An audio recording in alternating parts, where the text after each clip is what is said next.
History of the station and the Musée d'Orsay. The Orsay railway station arose with the Exposition Universelle in 1900. Its architect, Victor Laloux, concealed behind a stone facade a construction of glass and iron. The station was built in just 2 years. It took almost 10 to install a museum. The station's vaulted hall remains unobstructed. Exhibition rooms are located off each side of the central aisle. The Impressionist collection is housed in the attic rooms of the building. The reception rooms of the station's hotel have been integrated into the museum's circuit. The Musée d'Orsay exhibits different artistic expressions from 1848 to 1905.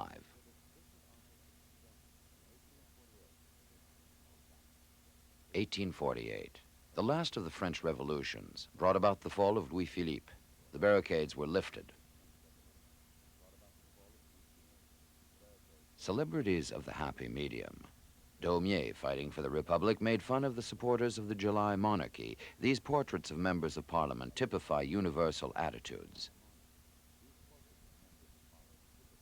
The bore. Sad until death. Old and wily. Obsequious.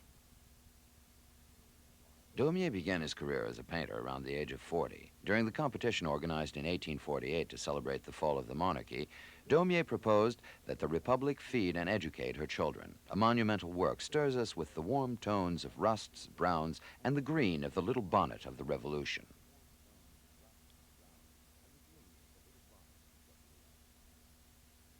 Classics and Romantics. 1851. The coup d'etat by Louis-Napoleon Bonaparte brought about the Second Empire. The nephew of Napoleon I becomes Napoleon III. Ingres and Delacroix remained the dominant personalities in painting. The spring best represents Ingres, a solitary genius of form and line. Ingres created his own precepts, misshaping anatomy in order to accentuate curves and swaying hips.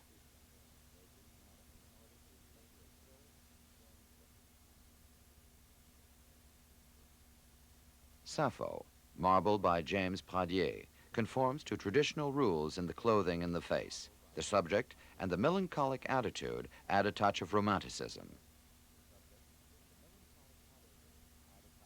The Lion Hunt. Delacroix, first painter to be called modern through his use of color. With feverish and violent brushwork, harmonies of yellows, oranges, browns, and reds, enhanced by touches of blue and green. Classical artists search for the beauty of the form, of balance. Romantics, on the contrary, exalted sentiment, the passions of the soul.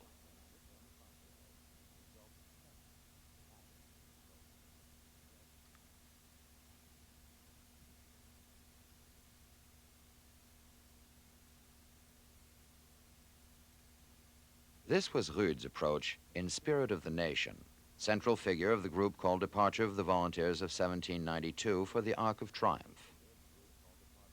The romantic hero is embodied in the figure of Napoleon I, Napoleon awakening to immortality by Rude, a vision of afterlife. The emperor, floating in his shroud, wakes up to glory and legend. Augustin Préault claimed, "I am not for what is finite, but for what is infinite." With Ophelia, he favored the fleeting, the melancholic, the dead.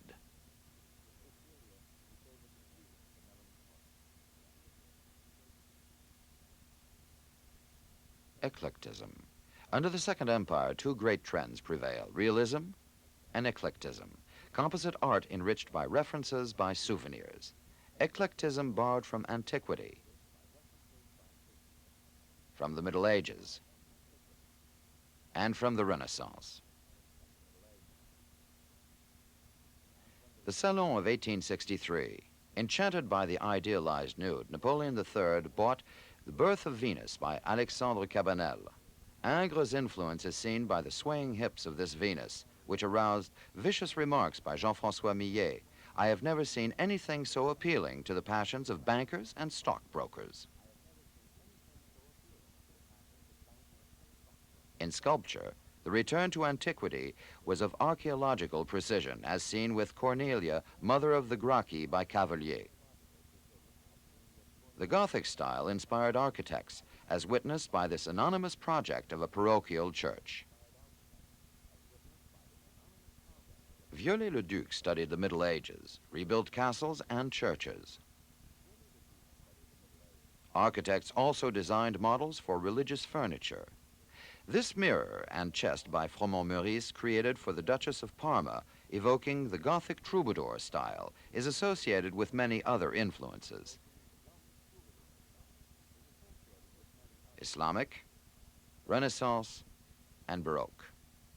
The Renaissance, perceived as the Golden Age, inspired 19th century artists.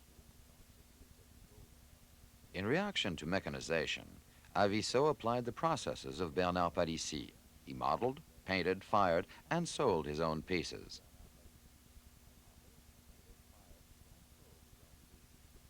Such as this cup and stand, on which aquatic flora and fauna have been designed.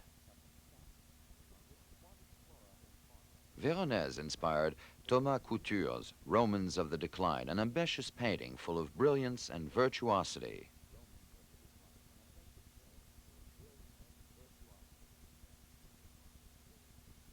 The sculptors called Florentines are particularly attentive to rhythm and balance. David by Mercier.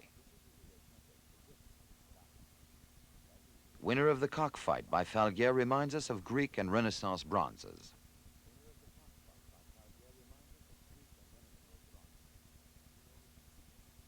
Eclectism sought sources as remote as those of the Far East. A Japanese style would soon dominate the artistic scene, as we see in this set of fine faience by Bracquemont and Rousseau. The forms remain those of 18th century Chinaware. The patterns favor a symmetry, force of line, vividness of color. Inspired by a hokusai or hiroshige print, a fish swims softly on this vase, modeled with tears by Eugène Rousseau. The Oriental style reached furniture more slowly. The first examples showed a whimsical interpretation of the Orient. A cupboard, designed by Édouard Lièvre, includes a Japanese warrior, painted by Édouard de Taille.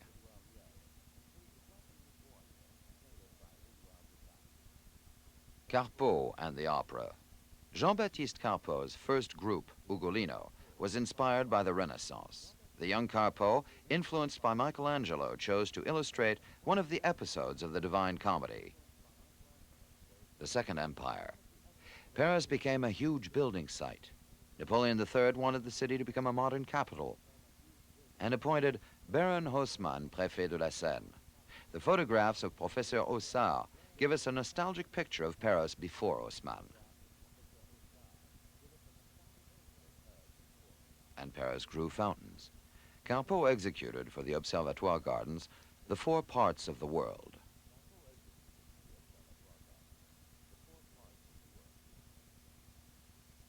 And for the Flore Pavillon of the Louvre, Imperial France protecting agriculture and science. He became famous with the dance, commissioned by Garnier for the opera. 5 figures encircling a bounding spirit overanimate this sculpture, for which he was criticized. The work provoked a scandal, and one of the nymphs was defaced with black ink.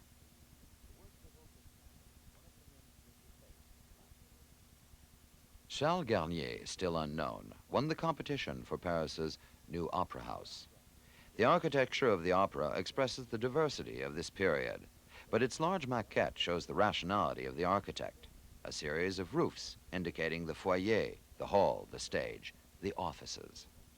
The grand staircase involves the spectators themselves in the scene. The staircase's graceful torchbearers, designed by Carrier-Belleuse, recall the importance of the École de Fontainebleau.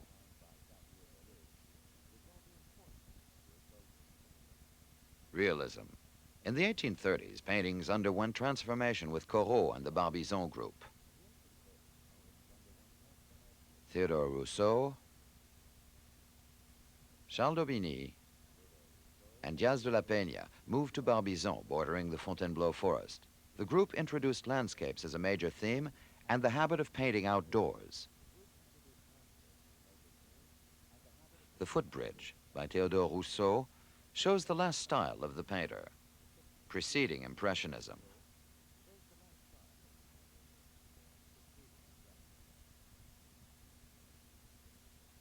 Diaz de la Peña played with light among leaves. One of the forerunners, Charles d'Aubigny, painted a fleeting moment with quick, light brush strokes. Corot's second lyrical and vaporous style blossomed. Influenced by the pearly gray, diffuse light of Ile-de-France, he painted landscapes inhabited by nymphs.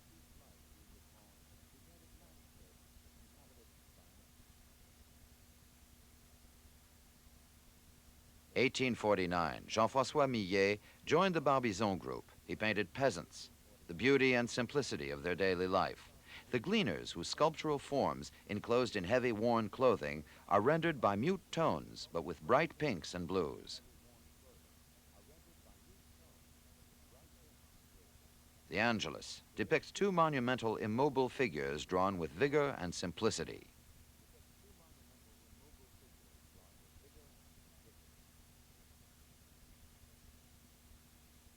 Millet was interested in landscapes.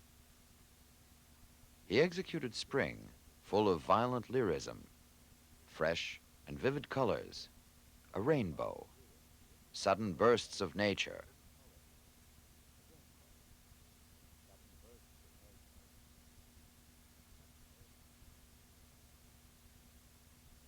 The artist shows us through pastel colors a vision of poetic realism. Bouquet of daisies, off-centered composition, stunning, fresh, and brilliant. Courbet and the Battle of Realism. The critics of the 1850 Salon accused Courbet's painting of vulgarity. How is it possible to paint such awful people? It would disgust you from being buried at Ornans. A funeral at Ornans by Courbet represented the actual site. The figures are the inhabitants of Ornans, very ordinary, even somewhat common and ugly. He used an imposing format, generally chosen for historical paintings. Broad brushstrokes, a conspicuous matière as opposed to a smooth academic surface. Courbet favored austerity and silence, emphasized colors, made the blacks differ from each other, highlighted with splashes of white.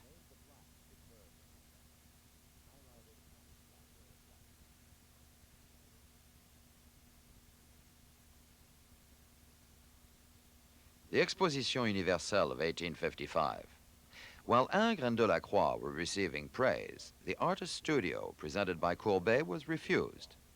Courbet had a gallery built called the Pavilion of Realism, in which he presented some 40 works. It's a real mystery, anyone's guess, wrote Courbet. The artist evoked his friendships and dislikes, his acceptions and rejections, his personal sentiment and taste as a painter. On the right are the chosen ones, that is to say, the friends and amateurs of the art world. On the left, the exploiters and the exploited. In the center, Courbet himself. Beyond the hidden meaning of this composition should be admired the landscape artist, the portraitist, the animal painter, attentive to objects, to the female form.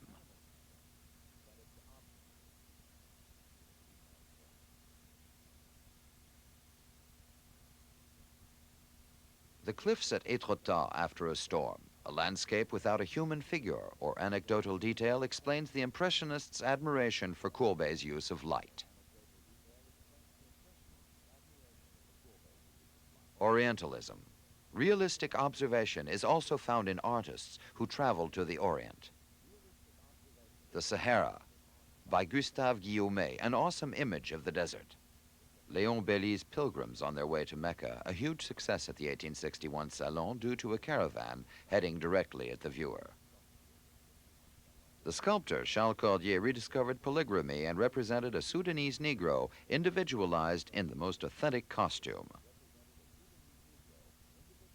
Brocard, inspired by lamps from mosques, brought blown enamel glass back into style with his lightly decorated vases.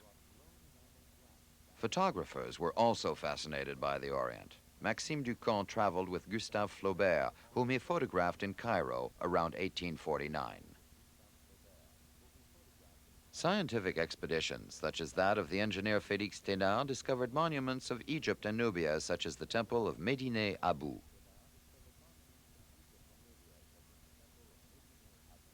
Photography.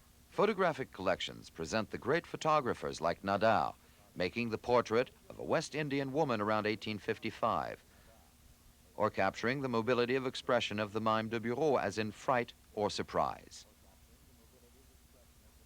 But also photographs taken by artists or writers such as Lewis Carroll or Émile Zola. Here is an illustration by Thomas Annan in the streets and alleys of Glasgow, which are about to be torn up. Manet. Vulgarity, one of the first rebukes made by the critics about Manet.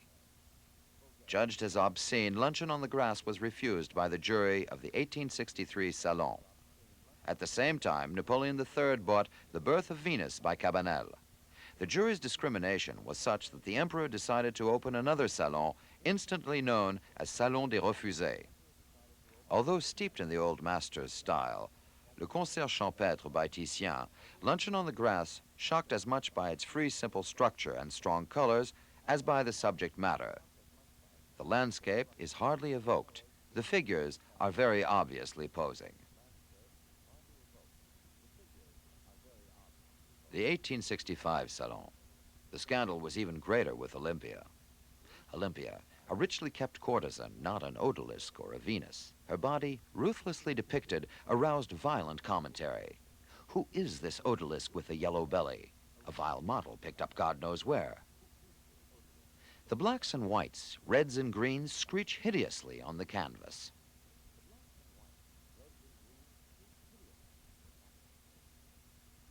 But Émile Zola defended Manet, and Manet painted a portrait of Zola with a Japanese print, Olympia, and the brochure consecrated to himself. The balcony repeats a theme favored by Goya, but reveals the singularity of Manet's models, their indifference to the spectator, their detachment from each other. The atmosphere and the aggressive green of the balcony, opposed to the refinement of the white dresses, disconcerted the critics.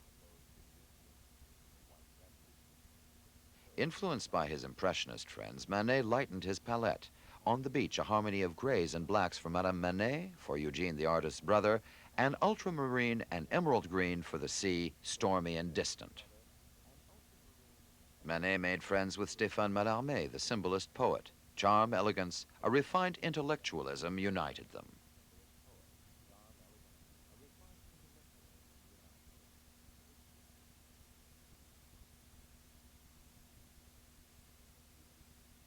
The beginnings of Impressionism. In Manet's company, where they discovered painting, the young artists gathered together to be called later on Impressionists. The studio of the Batignolles by Fontaine-Latour presents Renoir, Basile, Monet, along with Manet's friends and supporters. Zacharias Truc, Émile Zola. Fontaine-Latour remained an outsider. He preferred darker harmonies and leant toward a psychological approach, particularly noticeable in The Corner of a Table, an original composition organized around Paul Verlaine and Arthur Rimbaud, voluntarily isolated from the group.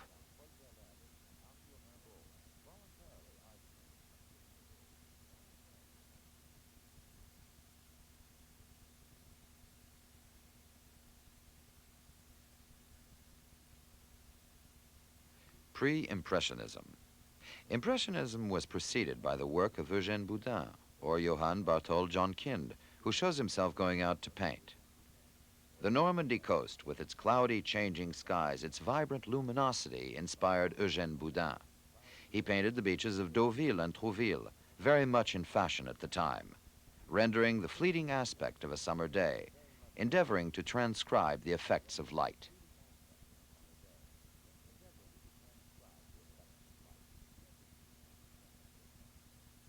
Claude Monet discovered the outdoors. If I've become a painter, I owe it to Eugène Boudin, underlining thus Boudin's role in the birth of Impressionism.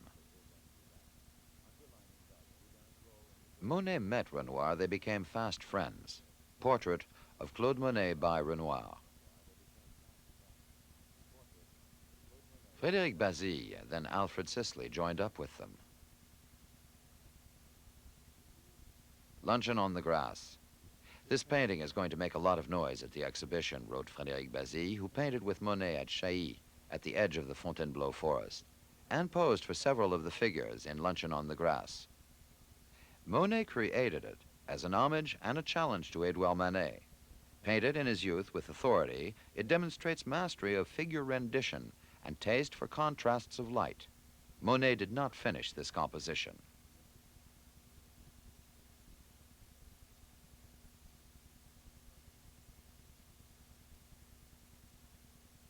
Monet's and Bazille's research concerned the introduction of figures in full daylight. The family reunion, painted by Bazille, reveals an artist sensitive to the violent light of the South, which cuts across surfaces, accentuating contrast and the solidity of forms.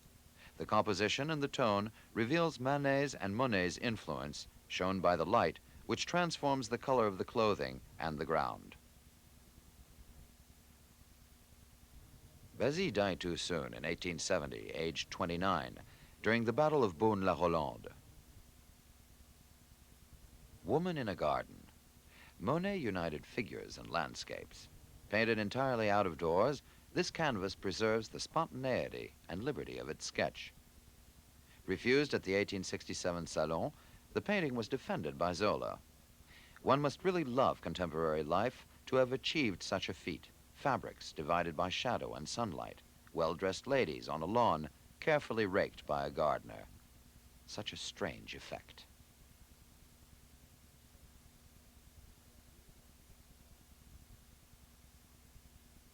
Monet was not any luckier at the 1869 Salon.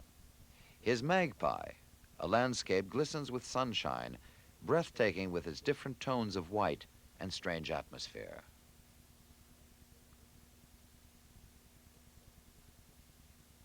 (1870–1871). Somber years for France, beaten by Prussia and victim of a civil war. It was the dreadful moment of the Commune. Gustave Doré created an allegory, the Enigma, souvenirs of the 1870 war.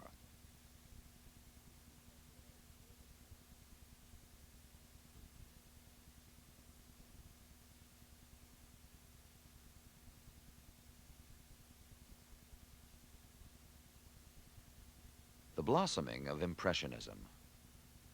Tired of being turned down by the official Salon jury, several artists decided to form a group and present their work at independent exhibitions without juries or awards. 1874, first Impressionist exhibition. One of Monet's paintings, Impression Sunrise, not at the Musée d'Orsay, suggested to a malicious critic the adjective impressionist. During the 8 Impressionist exhibitions from 1874 to 1880 appeared new personalities such as Gustave Caillebotte, planing the floor, a scene of everyday life depicted with realism.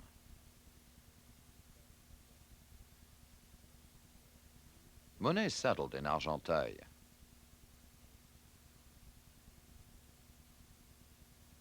He gave himself up to a world of water and sky, of finely shaded reflections and the fleeting effects of sunlight.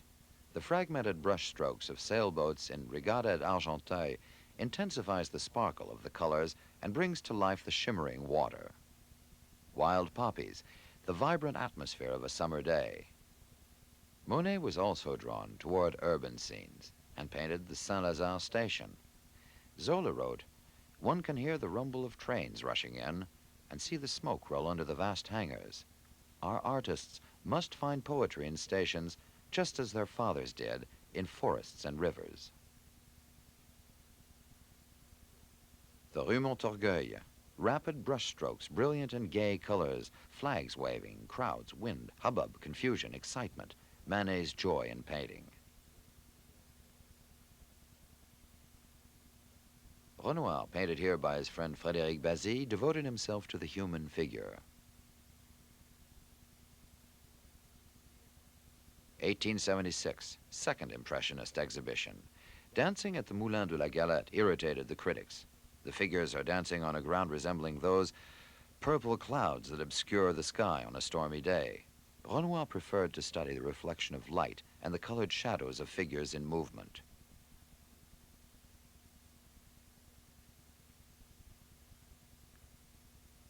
torso of a woman, sunlight effect, described by the critics as a pile of decomposing flesh.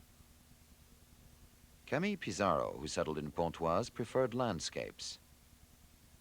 Hill of the Hermitage Pontoise, a harmonious balance between light brushwork, refined colors, and a structured and firm composition. Pissarro also created a scandal at the first Impressionist exhibition with hoarfrost. Are those furrows? Is that frost?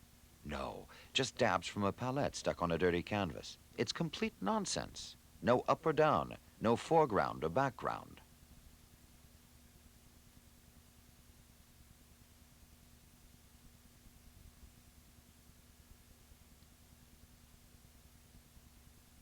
Alfred Sisley steadily painted the countryside of Ile-de-France, attracted by the perspective of a road,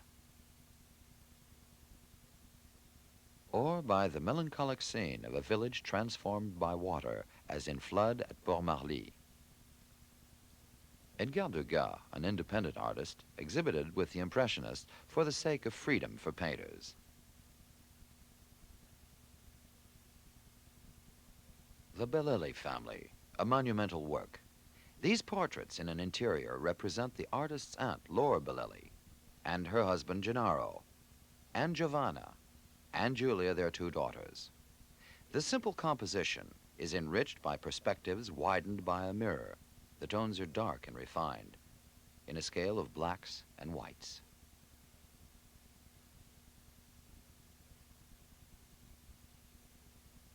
The world of dance appears in Degas' work. The dance foyer at the opera is animated by the juxtaposition of viewpoints of doors and mirrors, with light colors, acid tones. Impressionist painting clarifies the artist's work. For you, a natural life; for me, an artificial one, he explained to Pissarro. Like Manet, Degas was turned toward modern life.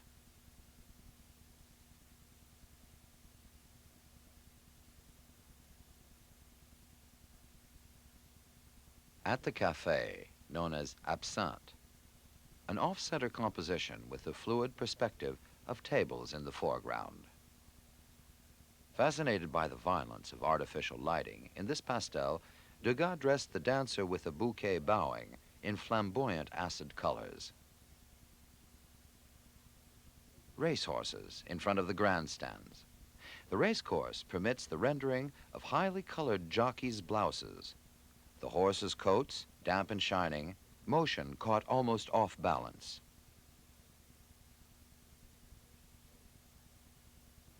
Degas also sculpted horses and ballerinas.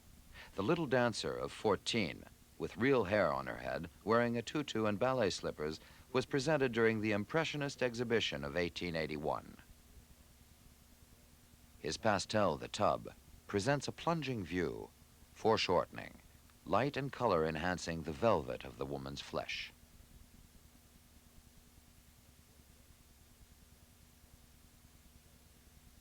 Impressionism, years of crisis. The 1880s were difficult years for the Impressionists. Renoir refused to make form disappear. He paid particular attention to line while drawing Dance in the Country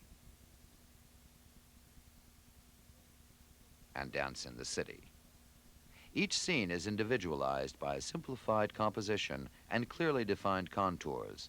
A palette of acid tones typifies this period. Bathers, composition fed by recollections of Rubens and the great Venetians. The figures blend into the landscape, sharing its light and warmth.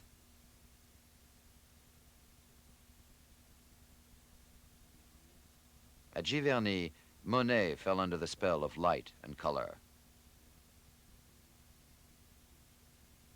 He executed 20 versions of the Rouen Cathedral, glistening under vibrant sunlight and great blue shadows, softened by the evening mist, repeated in many different patterns under a gray sky.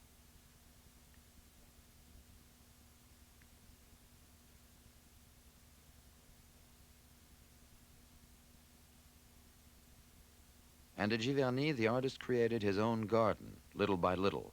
The changing, enfolding, floating world of the water lilies covers the canvas, filling up the space with its luxurious and colorful presence.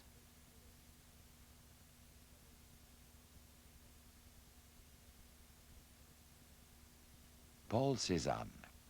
Cézanne was influenced by the old masters. He settled near Pizarro in 1872. The Hanged Man's House, presented at the first Impressionist exhibition, aroused sarcasm. The fragmented brushwork, the choice of a simple subject, reminds us of Pizarro. The solid treatment and the rigorous composition belong to Cézanne.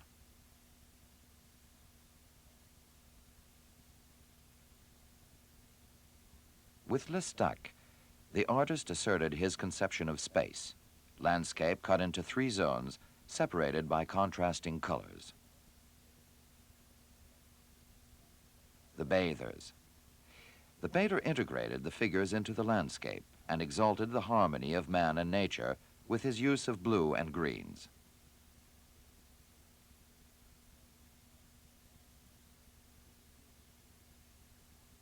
Monumental. Void of emotion or sentiment as a still life, Woman with a Coffee Pot denotes Cézanne's evolution toward a more geometrical art, treating nature by cylinder, sphere, and cone. The Card Players. The tension of the forms and figures brought to a maximum. Apples and Oranges is the outcome of Cézanne's research. He painted the fruit from a plunging viewpoint, seen from several angles at the same time, and thus opened the path towards Cubism.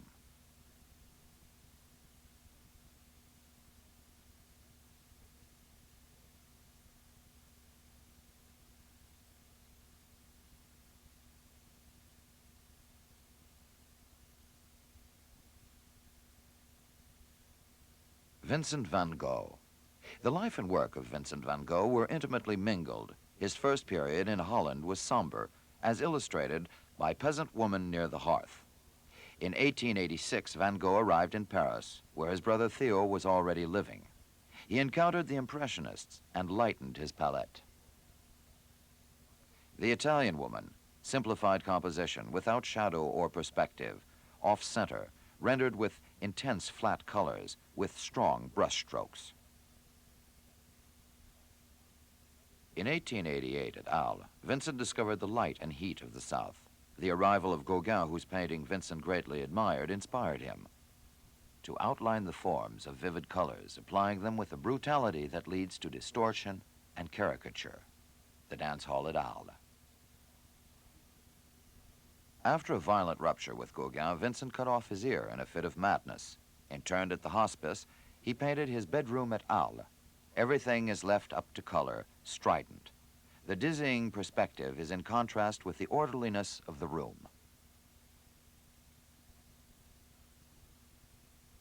Van Gogh anxiously questioned his own image. His face stands out on a floating, palpitating, wavy background, revealing profound lucidity between his attacks.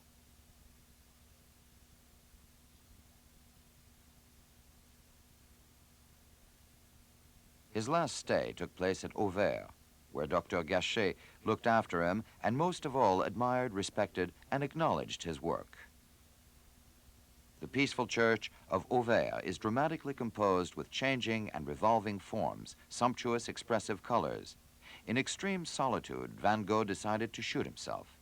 He died on July 29, 1890.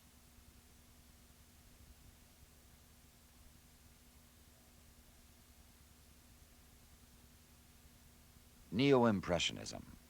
In 1886, during the 8th Impressionist exhibition, the term Neo-Impressionism was coined, a technique invented by Seurat, which consisted in the juxtaposition of tiny dots of pure color on the canvas, the viewer's eye recomposing the colors by optical blending.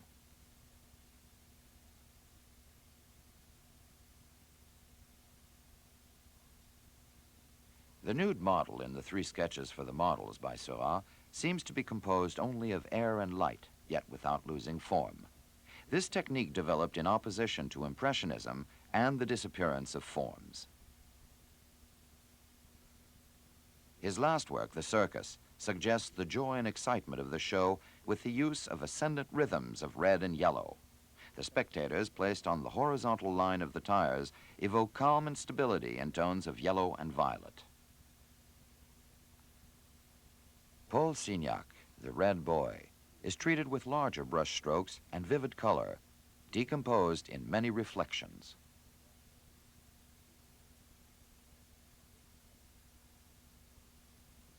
Henri Edmond Cross, The Golden Islands, a harmonious and pure work with almost abstract colored variations. Toulouse-Lautrec. A remarkable artist, Toulouse-Lautrec moved to Montmartre in 1884 to paint scenes of Paris life. He spent most of his time plunged in the nocturnal world of theater, cabaret, Jean Avril dancing, and circus. The lady clown Cha Ou Kao. With extreme intelligence, he depicted the beauty found in sordid situations. In 1895, the famous dancer La Goulue commissioned him to decorate her fairground booth at the Foire du Trône. Dancing at Le Moulin Rouge places La Goulue under the highlights with her partner, Valentin le Désossé. The Dance of the Almés. La Goulue introduced this oriental dance, which became the rage. The painter's favorite models are the critic Félix Fénéon, Jean Avril, and Oscar Wilde. This painting typifies his taste for motion and caricature.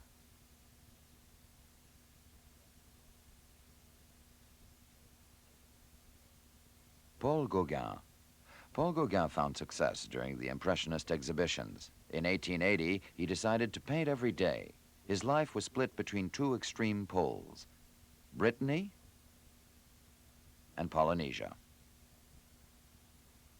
At Pont-Aven, Gauguin encountered the wild and primitive, La Belle Angèle. Synthesis between cloisonnisme, the use of black outlines, a technique perfected by Émile Bernard, and japonisme. The model is placed in a circle, as in a Japanese crepe paperwork.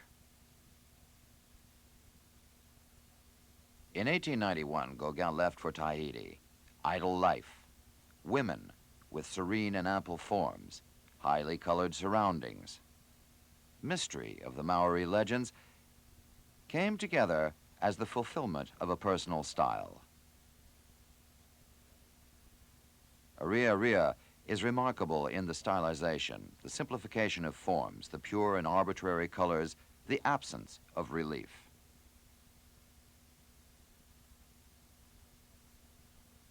Gauguin expressed the anxiety and ambiguity of the Maori legends, the ancient Maori cult, Noa Noa.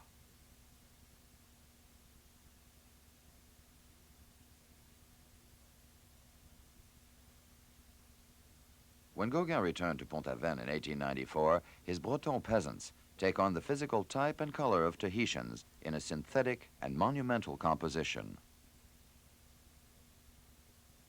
Oviri, killer, wild goddess of death and mourning. In 1895, Gauguin left the Western world for good, first for Tahiti, then for the Marquise Islands. He provocatively called his hut, situated near the Catholic mission, Maison du Jouir. He died there in 1903.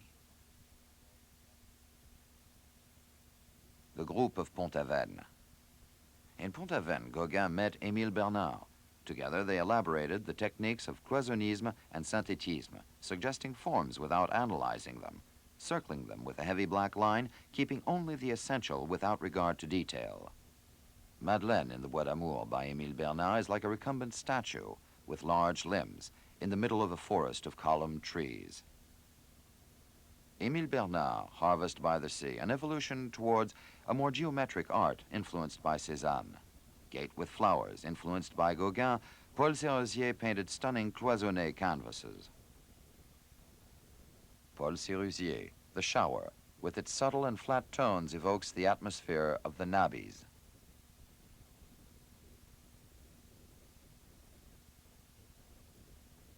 The nabbies. Sérusier showed his friend the Talisman, painted under Gauguin's direction. How do you see this tree? Is it green? Put on some green, the most beautiful green of your palette. And that shadow, mostly blue? Don't be afraid to paint it as blue as possible.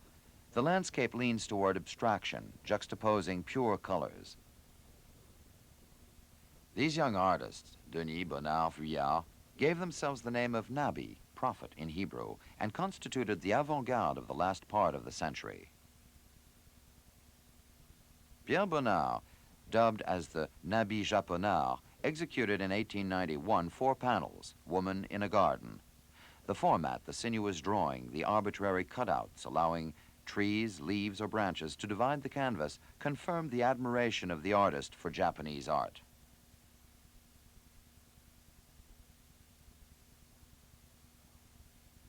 Bonnard outlined his figures on a background treated in large decorative masses. The game of croquet. The Indolent, one of the first nudes by the artist. In Bed by Edouard Vuillard. The line of the body sunken into the bed, all the weight of sleep. Vuillard. Public gardens. The Nabis strove to embellish everyday life, the dominant preoccupation of Art Nouveau.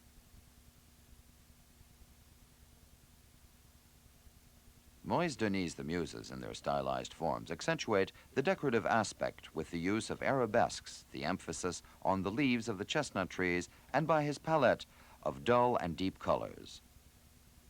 Le Bal, by Félix Vallotton, a poetic image achieved by the juxtaposition of dark and light areas, a perspective with no horizon. Arts and Decors in the Third Republic. The official salons dominated the cultural life at the end of the century and established an official art. In 1874, the same year as the Impressionist exhibition, the state acquired the academic painting by Jules Lefebvre, Truth. The historic painter Jean-Paul Laurens evoked the past events of the nation with the dramatic episode of the excommunication of Robert the Pious.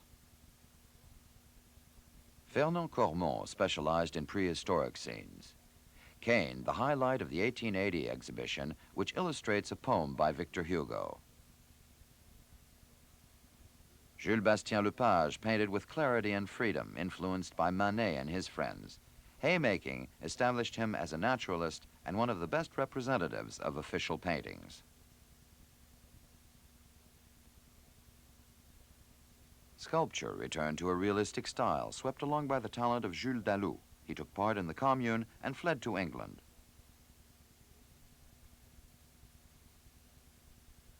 In 1879, Dalou sent a project for the triumph of the Republic. The blacksmith, in clogs and apron, pushes the chariot of the state.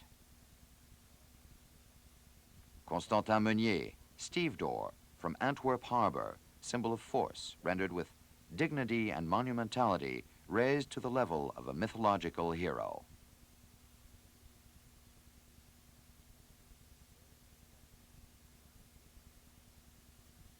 Symbolism. One of the first symbolist movements appeared in England. The pre-Raphaelite Brotherhood rejected realism in favor of Gothic art and 15th century Italian painting. The Wheel of Fortune, a traditional subject by Edward Burne-Jones, is given a monumental treatment with pensive figures whose beauty is both nostalgic and ideal.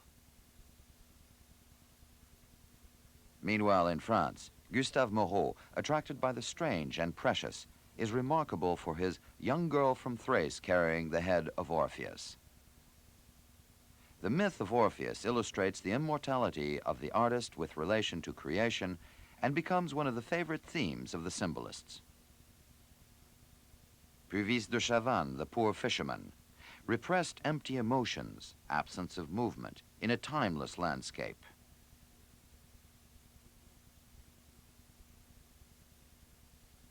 Puvis de Chavannes, Young Girls by the Sea. Modulated colors, a calm harmony of line, an atmosphere of melancholic inner peace.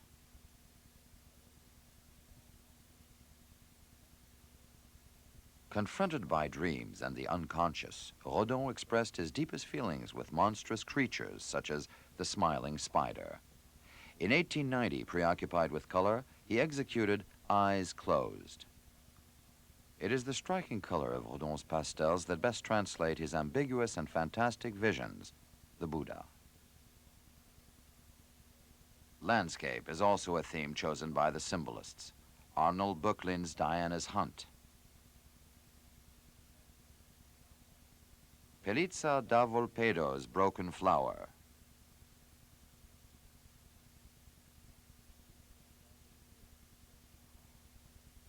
Winslow Homer's Summer Night. Auguste Rodin dominated these years with his powerful personality. Presented at the 1877 Salon, The Age of Bronze was one of his first works. He was accused of having cast the figure from life.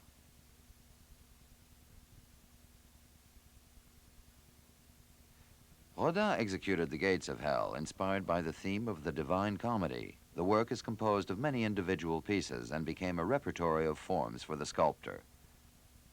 Paolo and Francesca, Ugolino and his children, the Thinker. The visionary portrait of Balzac, the most symbolist work of Rodin, with its pyramidal silhouette, gives importance to the head, exaggeratedly enlarged. The photographer Steichen took a striking picture of it.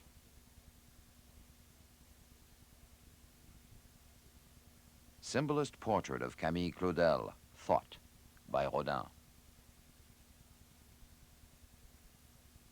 The Age of Maturity by Camille Claudel. This work symbolizes the end of Camille's relationship with Rodin, expressing hesitation between his old mistress, Rose Beuret, and the young sculptress herself.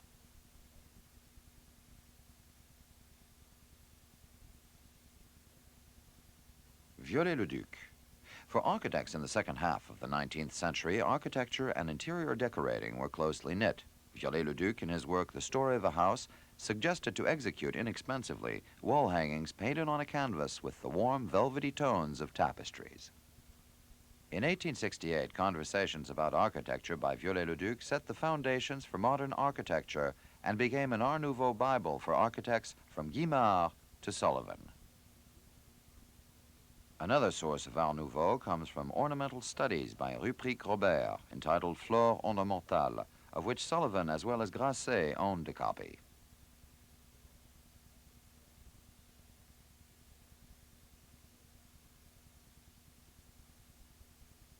The Arts and Crafts movement. In Great Britain, the architect Pugin turned towards a more rational art. He designed very constructed furniture with simple forms.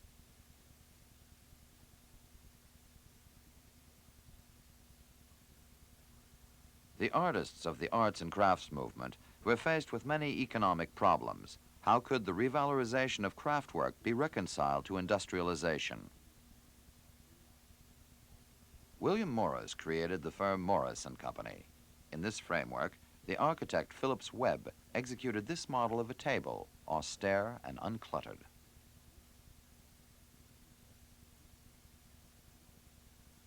William Morris's interior decoration created a naturalistic floral design.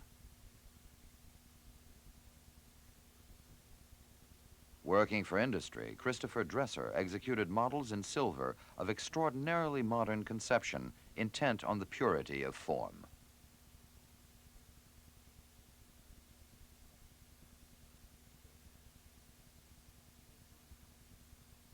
Architecture in metal. Because of the World's Fairs, the first took place in 1851 in London, metal architecture developed. Begun in France in 1855 with the building of the Palais de l'Industrie, metallic construction reached a pinnacle in 1889 with the famous Eiffel Tower. Invented by the engineers Coquelin and Nouguier, the architect Sauvestre, and the contractor Gustave Eiffel. From September 1887 until March 1889, Parisians watched their tower going up like a giant child's construction set. It aroused controversy and discussions. Dizzily ridiculous, a horrible column of iron pieces bolted together. Henri Rivière rendered poetic visions of the Eiffel Tower, sometimes streamlined, piercing the clouds, sometimes squat or covered with snow, clothed with dead leaves or rain in the Japanese fashion.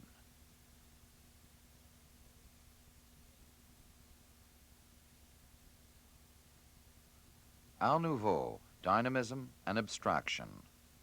What we are experiencing in 1894 can only be compared to our feelings of relief at the first signs of spring.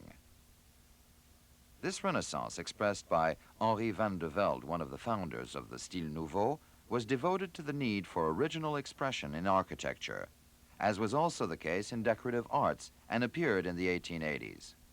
It is a break with the weighty obsession with history at the end of this century. A bureau by Van de Velde, a perfect fusion of structure and ornament, the great ambition of the creators of Art Nouveau.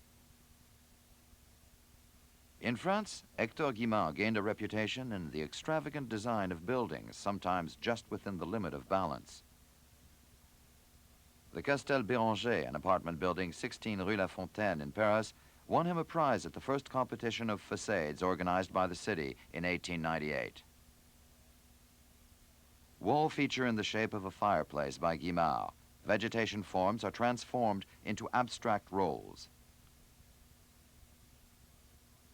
The Guimard style blossomed throughout the repertory of wrought iron designs. The architect had a series of balustrades and balconies edited.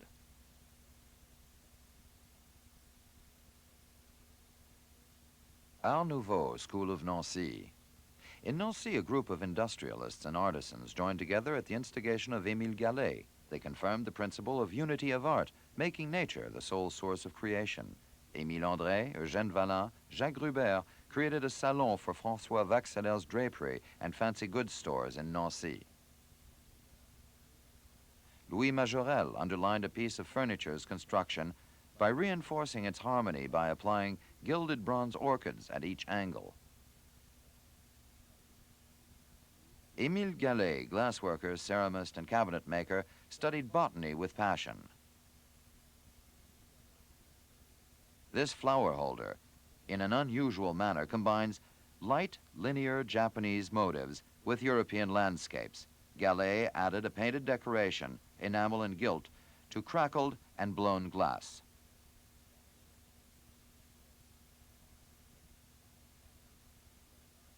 Gallet also designed furniture. The dragonflies, omnipresent yet light in this decoration by Gallet, give his dragonfly showcase its monumental and massive aspect.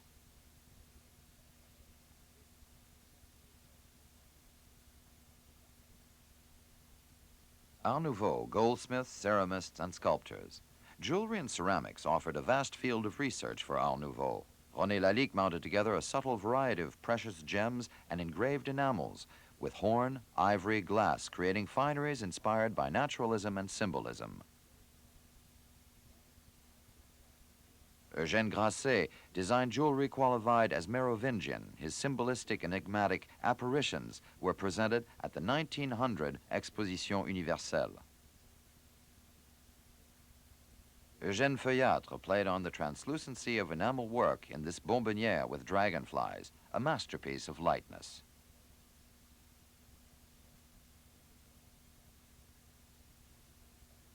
In ceramics, the revival came about with the discovery of the Far East, especially Japan. Ernest Chaplet covered untreated earthenware and brilliant high-fired porcelain glaze with reds or blues. The sculptor Carriès splashed gold on his vases of enameled earthenware. The Art Nouveau artist abolished the barrier between the major arts and minor arts. The contribution of sculptors appears of foremost importance. Alexandre Charpentier created a dining room made of mahogany panels decorated with light and sinuous climbing plants. The artist incorporated 2 sideboards into the decoration and 2 silver cabinets, as well as a large earthenware fountain.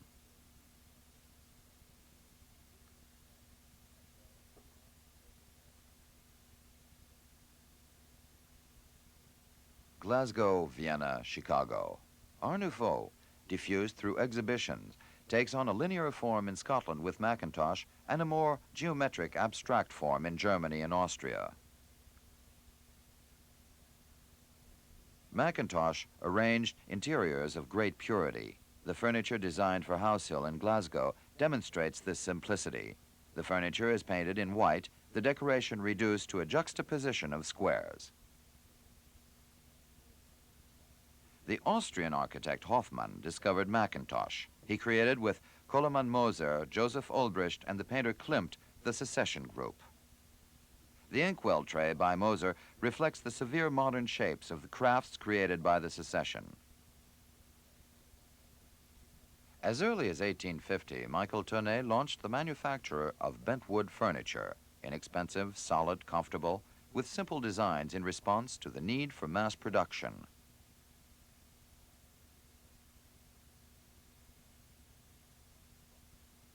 Joseph Hoffmann designed this armchair with adjustable back.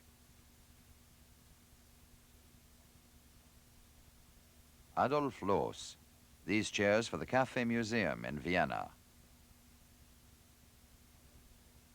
And Otto Wagner, these armchairs, as well as these shelves. In Chicago, Frank Lloyd Wright created a new design for houses, low and horizontal, spacious and open, in harmony with the prairies of the United States Midwest. An example is the project of Mr. Irving's house, showing the importance of horizontal lines established by means of a floral decor, a link between the landscape and the more abstract decoration.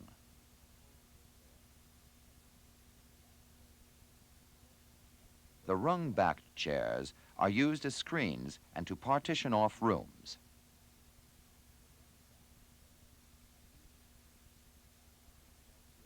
After 1900, in sculpture, the early 20th century with Mayol and Bourdelle denotes a return to style. Mayol's sculpture, immobile and silent, contrasts with Rodin's figures. Mayol's simplified composition. Each element is distinct, rigorously defined. The model has a perfectly regular design.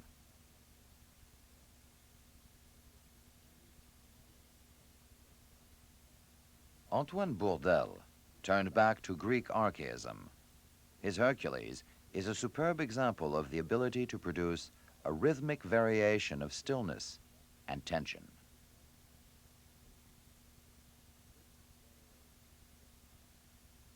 Bonnard, in the boat. After 1900, the Nabis abandoned simplification and the juxtaposition of colors and softened their tones. Bonnard attempted to include the entire visual field using fragmented, flaky, and flamboyant colors. Maurice Denis participated in the decoration of the Théâtre des Champs-Élysées and executed dance, opera, symphony, and lyrical drama. Matisse, luxury, calm, and voluptuousness. A poetic and colorful work reveals the importance of Signac and Neo-Impressionism in the birth of Fauvisme.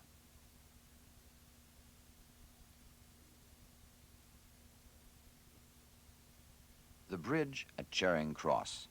Derain's canvas explodes with yellows, greens, blues, and pinks. The curved space imparts a powerful dynamism to each element of this composition.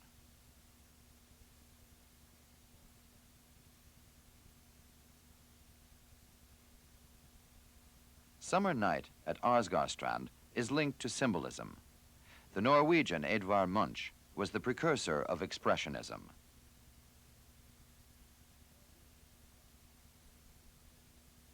Henri Rousseau. Henri Rousseau belongs in a class by himself, apart from the mainstream of art. One day, while I was painting a fantastic theme, I had to close the window because I was gripped with fear. His exotic subjects brought him success and commissions. Fed with magazine illustrations and frequent visit to the Jardin des Plantes, the world of fauna and flora created by the painter is treated with such daring that it announces the revolutionary movements of the 20th century, in particular surrealism. Thus, The Snake Charmer, Invitation to Dream and to the Unknown.